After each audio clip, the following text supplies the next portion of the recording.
Hi, I'm Tim. Welcome to Watchbox, and thanks for logging on. If you love this watch, email me, tmosso@thewatchbox.com. It's in the description below. Your purchase and pricing email question line for buying this or any watch you see on any Watchbox platform. Reach out to me directly. Email tmosso@thewatchbox.com. Today we're discussing a model launched in 2014. This is 43.5 millimeters in diameter in red gold.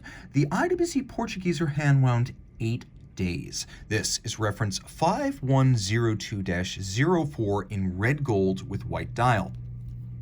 Basic measurements. The timepiece measures 12.3 millimeters thick, 51 millimeters from lug tip to lug tip, at 22 millimeters between the lug, and again, all of that in a 43.5 millimeter diameter case. It's a big watch. I recommend it for a wrist, frankly, no smaller than mine. As large as it is across the wrist, I really do think your wrist has to be 16 centimeters circumference or larger to get the most out of this watch. If your wrist is smaller, I would go with a smaller Portuguese. But it's broad, it's flat, it's graceful. And remember, back in 1939, the Portuguese was the first purpose-built, oversized wristwatch, and there was a reason for that. The Portuguese importers of IWC wanted a wristwatch as accurate as a pocket watch. The only way to do that in 1939 was to put a pocket watch movement in a purpose-built wristwatch case. The reference 325, the first Portugieser, or Portuguese, was born. And this watch takes after it. Taking a quick look at the hardware and the software, you can see that the strap is a large rectangular scale alligator leather with a lovely lustrous varnish atop. You can see it's made by IWC's OEM strap supplier, Santoni of Italy. They have their signature signal orange calfskin on the bottom. On the top, this lovely, almost glossy and gradiated large rectangular scale alligator leather in medium to dark brown. It has a little bit of bolstering to add volume for an upscale look, and then we have the IWC pin buckle that's alternately polished and satinated, showing good attention to detail.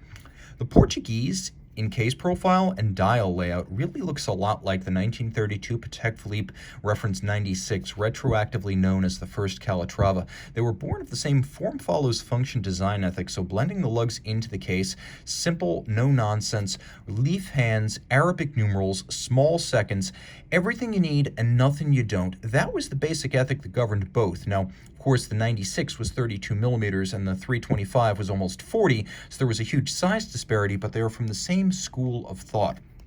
Now, this watch features rose gold indices, rose gold numerals, rose gold leaf-style hands, a countersunk small seconds register with a blued hand, a little shock of red at 60, and then we have something you wouldn't find on a vintage Portuguese, which is a date window.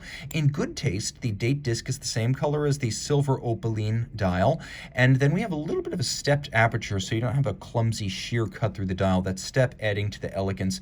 Now, the watch includes two subsidiary setting functions. One is hacking seconds, so I can stop the seconds hand, and then the other is the quick set date that allows me to rapidly reset the date should the watch run down.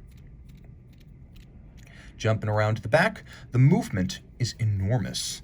At over 37 millimeters in diameter, this is caliber 59215, based on the 52,000, or I should say the 51,000 series 7-day automatics. The manual wind version gets one more day of power reserve for 8, and there is a power reserve indicator hidden on the case back that actually shows you those 8 days in succession. 30 joules adjusted in 5 positions, which is the chronometer and high horology standard. It has an enormous balance, an enormous barrel, and the balance beats away at 28,800 vibrations per hour. It is free sprung and it has a handmade overcoil hairspring. The overcoil allows the watch to keep even time in any position. Overcoils have centered mass, so they don't accelerate or slow in different positions. And of course, it's free sprung to take and hold that 5-position adjustment, even when concussion or bumps may be experienced. All of this is 30 meters water resistant. It's nicely decorated with narrow Côte de Genève. You can see that there's a machined bevel, but it's a handsome bevel. Again, F.P. Journen, Audemars Piguet, and Jaeger-LeCoultre also use machined bevels, so there's nothing wrong with that if it's handsomely executed.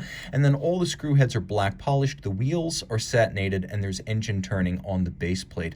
A good-looking watch with all the modern tech and spec and a movement properly sized for the case, the mark of a true manufacturer. Reach out to tmosso@thewatchbox.com for purchase and pricing details.